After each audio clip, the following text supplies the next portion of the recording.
வணக்கம் ஜோதிட நண்பர்களே. பொதுவாக ஜோதிடம் என்பது பல விஷயங்களையும் உள்ளடக்கிய ஒரு கணித அறிவியல். இதில் தேடல் அப்படிங்கிறதே முடிவடையாத ஒன்று. தேட புதுசாக வந்துக்கிட்டே தான் இருக்கும். ஆனால் இந்த ஜோதிடம் அப்படிங்கிறது மனிதர்களுடைய வாழ்க்கையை பற்றி தெரிந்து கொள்வதற்கான ஒரு முக்கியமான டூலாக யூஸ் ஆகிட்டுருக்கும். இந்த ஜோதிடத்தில் கிரக நிலைகள் அப்படிங்கிறது தான் ரொம்ப முக்கியம். காரணம் அதுதான் பலன்களை கொடுக்கக்கூடியது. அடுத்தபடியாக வர்றது ராசியும் லக்னமும். இந்த ராசியும் லக்னமும் சேர்ந்து தான் ஒரு மனிதர்களுடைய மனதையும் குணத்தையும் வாழ்க்கை அமைப்பையும் இன்னும் மற்ற விஷயங்கள் எல்லாத்தையுமே வடிவமைக்குது. ஏற்கனவே நம்ம சேனலில் இந்த ராசியும் லக்னமும் சேர்ந்த நிலைகளில் என்ன மாதிரியான பலன்கள்லாம் இருக்கும், எப்படிப்பட்ட விஷயங்கள் காரியங்கள் உறவு முறைகள்லாம் அவங்களுக்கு அமையுது, எதெல்லாம் அவங்களுக்கு சாதகமாக இருக்குது, எதெல்லாம் அவங்களுக்கு பாதகமாக இருக்குது, அவங்களுடைய வாழ்க்கை எதை நோக்கி போகுது அப்படிங்கிறத பற்றியெல்லாம் சொல்லியிருப்போம். பார்க்காதவங்க மறக்காமல் செக் பண்ணி பாருங்கள். டிஸ்கிரிப்ஷனில் ப்ளேலிஸ்ட் லிங்க்கும் இருக்குது. இந்த பதிவு அதனுடைய தொடர்ச்சி. அதாவது போன பதிவுகளில் அவங்களுடைய வாழ்க்கை நிலை எப்படி இருக்கும், இன்னும் மற்ற விஷயங்கள்லாம் எப்படி இருக்கும் அப்படிங்கிறத பற்றி பார்த்தோம். இந்த பதிவில் அதனுடைய முரண்பாடுகள் என்ன அப்படிங்கிறத பற்றி பார்க்க போகிறோம். அதாவது நம்மளுடைய வாழ்க்கையில் ஒரு சில விஷயங்கள் நமக்கு சரியாக இருக்கும், ஆனால் அது வெளியிலையோ மற்றவங்களுக்கோ தவறாக இருக்கும். இன்னும் சில விஷயங்கள் மற்றவங்களுக்கு சரியாக இருக்கும், நமக்கு அது தவறாக இருக்கும். சில விஷயங்கள் மட்டும்தான் நமக்கும் சரி மற்றவங்களுக்கும் சரி ஒத்து போக செய்யும், இல்லைன்னா ஒத்து போக செய்யாது. ஸோ இந்த முரண்பாடுகள் அப்படிங்கிறது எல்லாருக்கும் ஒரே மாதிரி ஒரே விஷயங்களில் அமையாது. ஒவ்வொருத்தருக்கும் ஒவ்வொரு விஷயங்களில் ஒவ்வொரு சூழ்நிலைகளில் தான் இருக்கும். ஸோ இந்த முரண்பாடுகளுக்கு முக்கிய காரணமாக இருக்கிறது இந்த ராசியும் லக்னமும் தான். இதைத்தான் ஜோதிடத்தில் விதி மதி கதி அப்படின்னு ரொம்ப சிம்பிளாக ஷார்ட்டாக சொல்லுவாங்க. இதை விதி கெட்டா மதியப்பார், மதி கெட்டா விதியப்பார் அப்படிங்கிற பழமொழிகள்லாம் இருக்கும். ஸோ அந்த முரண்பாடுகள்லாம் என்ன, எப்படி வேலை செய்யுது, ஒவ்வொரு ராசியும் லக்னத்துக்கும் என்ன மாதிரியான அமைப்புகள் இது ஏற்படுத்துது அப்படிங்கிறத பற்றி தான் இந்த பதிவில் நம்ம பார்க்க போகிறோம்.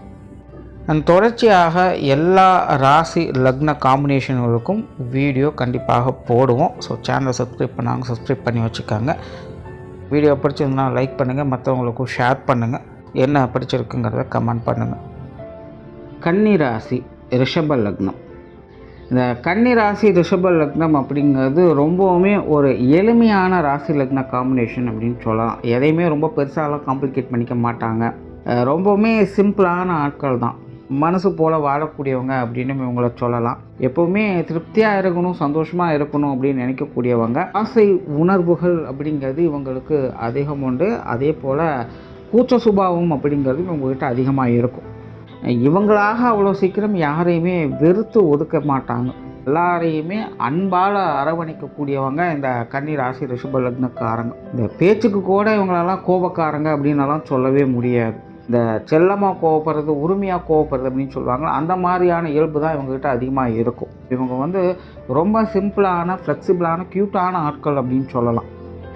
எப்போவுமே அன்பை முன்னிறுத்தி செயல்படக்கூடியவங்க இவங்க.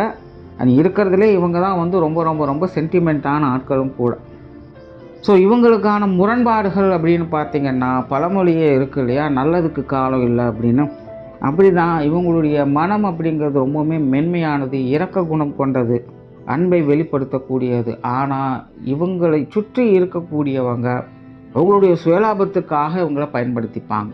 அதாவது மற்றவர்களை பயன்படுத்துறது அப்படிங்கிறதும் பல விதங்கள் இருக்குது. நம்ம அதெல்லாம் ஒன்று தான் அப்படின்னு நினச்சிட்ருக்கோம். காரிய ரீதியாக ஒருத்தரை பயன்படுத்திக்கிறதுங்கிறது ஒன்று, சுய லாபத்துக்காக ஒருத்தரை பயன்படுத்திக்கிறதுங்கிறதும் இருக்குது. அந்த மாதிரி இதில் இவங்க ரெண்டாவது ரகம். மற்றவங்க இவங்களை எப்போவுமே அவங்களுடைய லாபத்துக்காக, அவங்களுடைய திருப்திக்காக இவங்களை பயன்படுத்திப்பாங்க. தேவைன்னா சிரித்து பேசுவாங்க, ஆக ஓகோன்னு புகழ்வாங்க. அவங்களுக்கான லாபம் ஆதாயம் முடிஞ்சிருச்சு அப்படிங்கிற பட்சத்தில் அது அவ்வளோதான். அதுக்கப்புறம் கண்டு கொள்றதுக்கு ஆள் இருக்காது. ஸோ இதனால் இவங்களை பொறுத்த வரைக்கும் கிட்டத்தட்ட அன்புக்காக ஏங்க வேண்டிய சூழ்நிலைகள் அப்படிங்கிறது ஏற்பட்டது. ஆரம்பத்தில் எல்லாமே உண்மை தான், எல்லாமே நல்லவங்க தான் அப்படிங்கிற மாதிரி இவங்க போக ஆரம்பிச்சிடுறாங்க. ஈவன் எல்லா மனிதர்களுமே அப்படித்தான் இருப்பாங்க. ஈவன் வளர வளர தான் அந்த பிரச்சனை என்ன அப்படிங்கிறதே தெரிய வருது. வளர்ந்ததுக்கப்புறம் அது தெரிஞ்சதுக்கப்புறம் எல்லாருமே பார்த்திங்கன்னா அவங்கவுங்க வழிகளை பார்த்து நகர ஆரம்பிச்சிடுவாங்க. ஆனால் இந்த ராசி லக்ன காம்பினேஷனை பொறுத்த வரைக்கும் அந்த இடத்துலேருந்து நகர்றதுக்கு ரொம்பவுமே தயங்கும். அப்படி மாறி என்ன பண்ணுறது அப்படின்னும் அதுக்கு புரியாது. ஏன்னா இந்த ராசி லக்ன காம்பினேஷன் பொறுத்த வரைக்கும் அன்பு தான் பிரதானமாக இருக்குது. எதாக இருந்தாலும் எல்லாத்துக்கும் அப்படின்னு தான் இதை நினைக்கும். அந்த பரஸ்பரமான நிலைகளை தான் இந்த ராசி லக்ன காம்பினேஷன் அப்படிங்கிறதே உயிர்க்குது. ஸோ அந்த விஷயத்தையே தூக்கி எறிஞ்சிட்டு இதனால் ஒன்றுமே பண்ண முடியாது. ஸோ அதே இடத்துல இது ஸ்டக் ஆகிடும். ஸோ அந்த ஒரு உண்மையான நிலைக்காக இயங்க வேண்டிய சூழ்நிலை அப்படிங்கிறது. இதை பொறுத்த வரைக்கும் காசு, பணம், பேர், புகழ், அந்தஸ்து, கௌரவம் இது எல்லாம் 2ஆம் பட்சம்தான். தன்னை நேசிக்கக்கூடிய உண்மையான ஒரு உயிர், தனக்காக ஒரு ஜீவன் கிடைக்காதா அப்படின்னு இயங்கக்கூடிய நிலைகள் தான் இந்த ராசி லக்ன காம்பினேஷனை பொறுத்த வரைக்கும் அதிகம். ரொம்ப ஈஸியாக காதல் வயப்படக்கூடியவங்க இந்த கன்னி ராசி ரிஷப லக்னக்காரங்க. காதல் அப்படின்னால அலாதியான பிரியம், கண்மூடித்தனமான காதல் அப்படின்னு சொல்லுவாங்க. அதெல்லாம் இவங்களுக்கு தான் 100% பொருந்தும். ஏன்னா இவங்களுடைய வாழ்க்கையில் இவங்களுக்கான ஏக்கமே அதுதான். இவங்களுக்குன்னு ஒரு நபர், இவங்களுக்காகன்னு ஒரு நபர் வரமாட்டாங்களா, தன் கூட இருக்க மாட்டாங்களா அப்படிங்கிறது தான் இவங்களுடைய அதிகபட்ச ஆசையே. மற்ற எதுவாக இருந்தாலும் அது எல்லாமே ஏதோ ஒரு அத்தியாவசிய தேவைக்காக செய்ய வேண்டியதாக இருக்கும். என்னமோ வேலை செய்யணும், என்னமோ காசு சம்பாதிக்க, என்னமோ குடும்பத்தை பார்த்துக்கணும், என்னமோ வீடு வாசல் கட்டணும் அப்படிங்கிற மாதிரி தான் இருக்கும். இவங்களை பொறுத்த வரைக்கும் அதெல்லாம் இருந்தாலும் ஒன்று தான், இல்லைனாலும் ஒன்று தான். இவங்களுடைய தேவை அப்படிங்கிறது ஒன்று தான், இவங்க நேசிக்கக்கூடிய ஒரு உண்மையான நபர். அப்படி ஒரு நபர் இவங்களுக்கு கிடைச்சிட்டாங்க அப்படின்னா இவங்களுடைய வாழ்க்கை உண்மையிலேயே ஒரு சொர்க்கம் தான். இல்லை அப்படின்னா அது நரகமாகிடும். பட் இதெல்லாம் எதன் அடிப்படையில் இவங்களுக்கு அமையுது அப்படின்னு பார்த்தீங்கன்னா அவங்களோட சுய ஜாதக அடிப்படையில் தான். கிரக அமைப்புகள் இவங்களுக்கு சாதகமாக இருந்துருச்சு அப்படின்னா இவங்க நினச்சபடி இவங்களுக்கான ஒரு நபர் இவங்களை தேடி வருவாங்க. இவங்களுடைய வாழ்க்கை அப்படிங்கிறது ஒரு அந்யோன்ய நிலைகளில் எப்போவுமே சுவாரஸ்யமாகவும் பரஸ்பரமாகவும் இருந்துக்கிட்டே இருக்கும். ஒருவேளை சுய ஜாதகம் கை கொடுக்கலை அப்படிங்கிற பட்சத்தில் இது ஒரு வெறுப்பான வாழ்க்கைகள். இந்த உலகத்தில் எல்லாருமே சுயநலவாதிகள் தான், யாருமே தனக்குன்னு வரமாட்டாங்க அப்படின்னு ஒரு மன அழுத்தத்துக்கு இவங்க தள்ளப்பட ஆரம்பிச்சிடுவாங்க. பட் இங்கே ஒரு நல்ல விஷயம் என்னென்னா, பை டிஃபால்ட்டாகவே இந்த ராசி லக்ன காம்பினேஷனுக்கு இந்த 2 நிலைகளுமே அமையிறது கிடையாது. இது 2க்கும் நடுநிலைகளில் தான் கிட்டத்தட்ட நிறைய ஜாதகங்கள் அப்படிங்கிறது ஏற்படும். அதாவது முழுசாக சுப கிரகங்களுடைய அனுகிரகம் அப்படிங்கிறது இந்த ராசி லக்னம் கிடைக்கிறது இல்லை, முழுசாக அசுப கிரகங்களுடைய அனுகிரகம் அப்படிங்கிறதும் இந்த ராசி லக்ன காம்பினேஷனுக்கு அமையிறது இல்லை. 2 கெட்டானா தான் அமையும். அதனால தான் ஆரம்பத்திலே சொன்னேன், இவங்களுடைய மனமானது ஒரு ஏக்கத்துக்கு தள்ளப்படுது. ஸோ ஒரு நல்ல ஆட்கள் கிடைச்சிட மாட்டாங்களோ, ஒரு நல்ல உறவு நமக்கு அமைஞ்சிடாதா, நம்ம ஆசைப்பட்ட மாதிரி இந்த விஷயங்கள் நம்ம செஞ்சிட மாட்டோமா அப்படின்னு எப்போவுமே ஒரு ஏக்கத்திலேயே இருக்க ஆரம்பிச்சிடும். அந்த ஏக்கம் ஒரு வித கற்பனை இவங்களுக்கு கொடுக்க ஆரம்பிச்சு, அந்த கற்பனை கால நேர விரயத்தை ஏற்படுத்திடும். கால நேர விரயம் அப்படிங்கிறது எல்லாத்தையுமே காலியாக்கிடும். தான் முன்னோர்கள் ஆசை அழிவுக்கு காரணம் அப்படின்னு சொல்லிட்டு போனாங்க. அதாவது ஆசைப்படுறதெல்லாம் தப்பு இல்லை, அதுக்காக ஆசை மட்டுமே பட்டுட்டு இருக்கிறது அப்படிங்கிறது பெரிய தப்பு. இந்த கன்னிராசி ரிஷப லக்னத்தை பொறுத்த வரைக்கும் இதுதான் பெரிய பிரச்சனையே, இதுதான் அவங்களுடைய முரண்பாடுகளை. இவங்க ஆசைப்படுறாங்க, அதாவது ஆசைப்படுறாங்க அவ்வளோதான். பட் அதுக்கான முயற்சிகள் அப்படிங்கிறது இவங்ககிட்ட இருக்குமா அப்படிங்கிறது எப்போவுமே கேள்விக்குறியாக தான் இருக்கும். காரணம் என்னென்னா, முன்னாடி சொன்னது தான், இவங்ககிட்ட முழு சுபகிரகங்களுடைய அமைப்புகள் அப்படிங்கிறதும் செயல்படாது, முழு அசுபகிரகங்களுடைய அமைப்புகள் அப்படிங்கிறதும் செயல்படாது. கால நேர சுழற்சிகளில் ஏதோ சில நல்ல காலங்கள் வரும்பொழுது இவங்களுக்கு தேவையான விஷயங்கள் அப்படிங்கிறது அமைஞ்சிடும். அதே ஆகாத காலங்கள், கஷ்ட காலங்கள்லாம் வரும்போது அந்த விஷயங்கள் வந்ததுபடியே திரும்பி போகவும் ஆரம்பிச்சிடும். ஸோ அதில் சிக்கலையும் பார்த்துருவாங்க. எதுலேயுமே இவங்களுக்குன்னு தனிப்பட்ட முயற்சி அப்படிங்கிறது இருக்கிறது இல்லை. இவங்க ஜஸ்ட் எக்ஸ்பெக்ட் மட்டும் பண்ணிகிட்டு இருக்காங்க. இன்னும் சொல்ல போனால் இவங்கெல்லாம் ஒரு கட்டத்துக்கு மேலாம் அதிர்ஷ்டத்தை எதிர்பார்க்க ஆரம்பிச்சுடுவாங்க. ஸோ நமக்கும் இப்படி நடந்துடாதா, நமக்கும் இந்த மாதிரிலாம் கிடைச்சிடாதா, நம்மளுடைய வாழ்க்கையில் நமக்கு இந்த மாதிரிலாம் ஒரு அதிர்ஷ்டம் வந்துடாதா, சேர்ந்துடாதா அப்படின்னு அதிர்ஷ்டத்தை எதிர்நோக்கி வாழக்கூடியவங்களாகவும் மாற ஆரம்பிச்சிடுவாங்க. ஸோ இந்த விஷயங்கள்லாம் இவங்க செய்யக்கூடாதுன்னு சொல்ல வரல, நீக்கணும் அப்படின்னு சொல்ல வரல. ஏன்னா இது இவங்களுடைய நேச்சர், அவங்க அதில் தான் இருப்பாங்க. பட் அதை கொஞ்சம் கண்ட்ரோலாக வச்சுக்கோங்க, கம்மியாக மெயின்டைன் பண்ணுங்கள், கொஞ்சம் எஃபர்ட் போடுங்க, கொஞ்சம் ஒர்க் அவுட் பண்ணுங்கள் அப்படின்னு தான் சொல்கிறேன். முயற்சியை அதிகப்படுத்துங்க அப்படின்னு தான் சொல்ல வரேன்.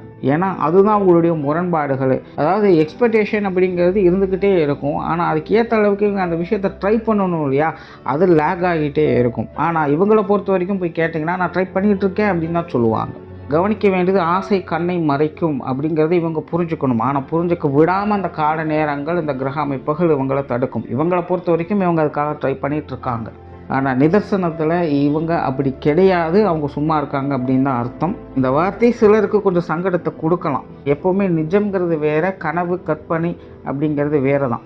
அதனால தான் அவங்கவுங்களுக்கு அவங்கவுங்க செய்கிறது எப்போவுமே கரெக்டாக தெரியும், மற்றவங்க செய்கிறது தப்பாக தான் தெரியும்.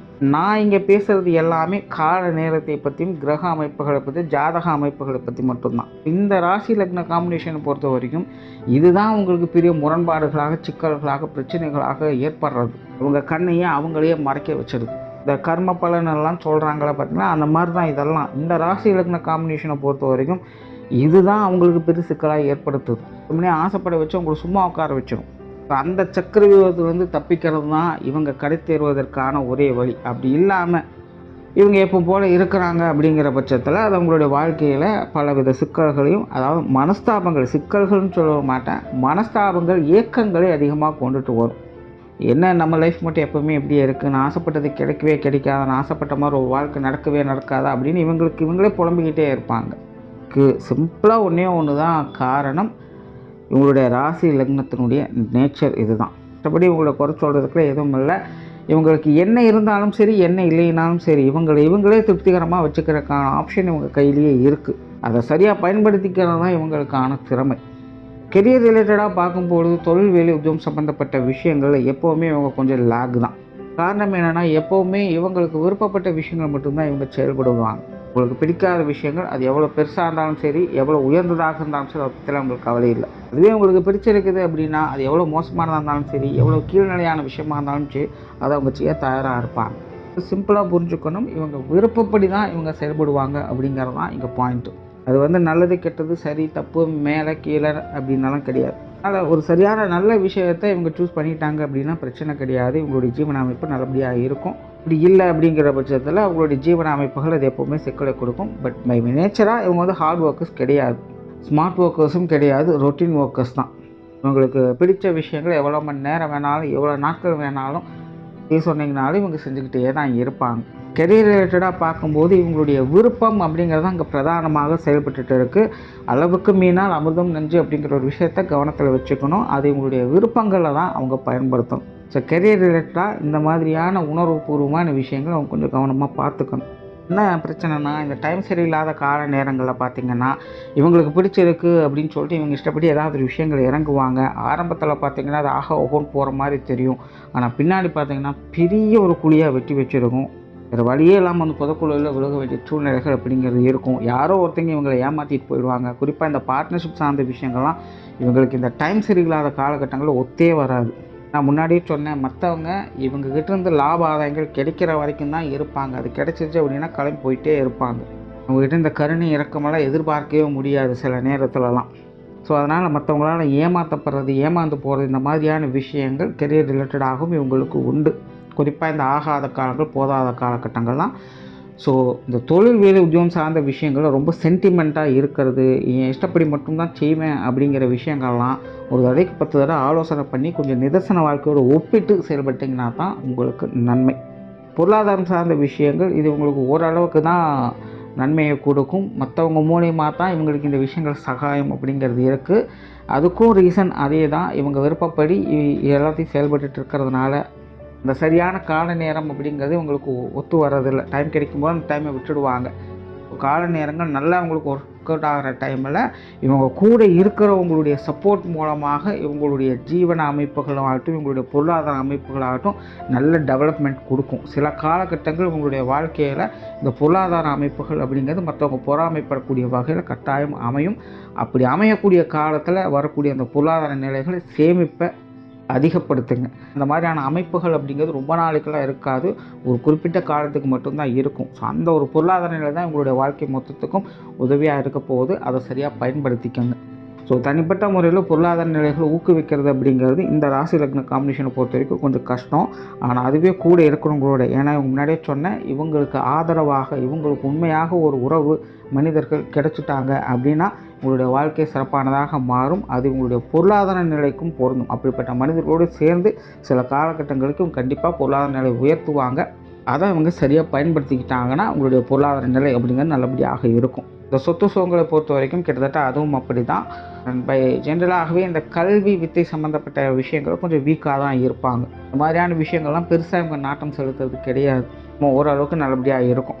குடும்ப அமைப்பு அப்படின்னு பார்க்கும்பொழுது இது கிட்டத்தட்ட இருவேறு நிலைகளில் வேலை செய்யும். அதாவது திருமண வாழ்க்கைக்கு முன்னாடி வரைக்கும் ஒரு குடும்ப வாழ்க்கை, திருமணத்துக்கு பிறகு ஒரு குடும்ப வாழ்க்கை அப்படிங்கிறது தான் இருக்கும். ஆரம்ப காலத்தில் பெற்றோர்கள் உடன்பிறப்புகளுடைய சப்போர்ட் அப்படிங்கிறது நல்லபடியாக இருக்கும். ஆனால் பிற்காலத்தில் அவங்களுக்கு சுத்தமாக அது இருக்காது. இப்போ திருமணத்துக்கு பிறகு அந்த விஷயங்கள் அப்படிங்கிறது எப்போவுமே முரண்பாடாக தான் இருக்கும். அதுவே திருமணத்துக்கு பிறகு பார்த்தீங்கன்னா வாழ்க்கை துணை குழந்தைகள் சார்ந்த விஷயங்களுடைய சப்போர்ட் அப்படிங்கிறது அதிகமாக இருக்கும். குறிப்பாக இவங்க எல்லாருமே குழந்தை பிரியர்கள் தான். குழந்தைகள் மேலே அளவுக்கு அதிகமாக அன்பு செலுத்தக்கூடிய குழந்தைகளை எக்காரணம் கொண்டு விட்டு கொடுக்கவே மாட்டாங்க. அவங்க மோசமானவர்களாக கெட்டவங்களாக இருந்தாலும் கூட, சும்மா பேச்சுக்கு சொல்கிறேன், அந்த மாதிரியான குழந்தைகளாக இருந்தாலும் கூட அவங்க விட்டு கொடுக்கவே மாட்டாங்க. இன்னும் நல்ல குழந்தைகளாக இருந்துட்டான்னு சொல்லவே வேண்டாம். மேலே தூக்கி ஆடிக்கிட்டு இருப்பாங்க. குழந்தைகளை என்றைக்குமே விட்டு கொடுக்க மாட்டாங்க. அந்த அளவுக்கு அவங்க மேலே அன்பு பாசத்தை வைக்கக்கூடியவங்க. பட் ஸ்டில் முரண்பாடுகள் அப்படின்னு பார்க்கும்பொழுது அதுதான் பிரச்சனையே. அளவுக்கு அதிகமாக அந்த அன்பு பாசம் அப்படிங்கிறது போய்கிட்டே இருக்கும். ஒரு கண்ட்ரோல் இல்லாமல் போயிட்டுருக்கும். அது உங்களுக்கு பிரச்சனையை கொடுக்கும். குறிப்பாக சொல்லணும்னா அது ஏதோ ஒரு வகையில் பிரிவுகளை ஏற்படுத்தும். அதை தவிர்க்கவே முடியாது அப்படிங்கிற சூழ்நிலை இருக்கும். ஸோ இந்த சென்டிமெண்ட் விஷயங்களில், இந்த திருமண வாழ்க்கை, குழந்தைகள் சார்ந்த விஷயங்களில் கொஞ்சம் கவனமாக இருக்கணும். உறவினர்கள், நண்பர்கள் சார்ந்த விஷயங்கள்லாம் இதெல்லாமே எப்போவுமே பட்டும்படாமல் தான் இருக்கும். முழுசாக நல்லதுன்னு சொல்கிறதுக்குள்ள, முழுசாக கெட்டதுன்னு சொல்கிறதுக்குள்ள எல்லாருமே பட்டுமுடாலும் தொட்டதாலும் தான் இருப்பாங்க. ஸோ நீங்களும் அப்படியே இருந்துக்கிறது நல்லது. ஓவராலாக பார்த்திங்கன்னா இந்த கன்னி ராசி ரிஷப லக்னம் அப்படிங்கிறது உண்மையிலே ரொம்ப சாஃப்ட் கார்னர் உடைய ஒரு ராசி லக்ன காம்பினேஷன். அன்பு அப்படிங்கிறது தான் இவங்களுடைய மிகப்பெரிய பலமும் பலவீனமும் ஆகுது. ஸோ அந்த ஒரு விஷயத்தை எப்படி இவங்க கரெக்டாக கஸ்டமைஸ் பண்ணணும் அப்படிங்கிறத இவங்க புரிஞ்சுக்கிட்டாங்க அப்படின்னா உங்களுடைய வாழ்க்கையில் அந்த முரண்பாடுகள் இல்லாமல் நல்லபடியாக இருக்கலாம். நன்றி, வணக்கம், வாழ்க வளமுடன்.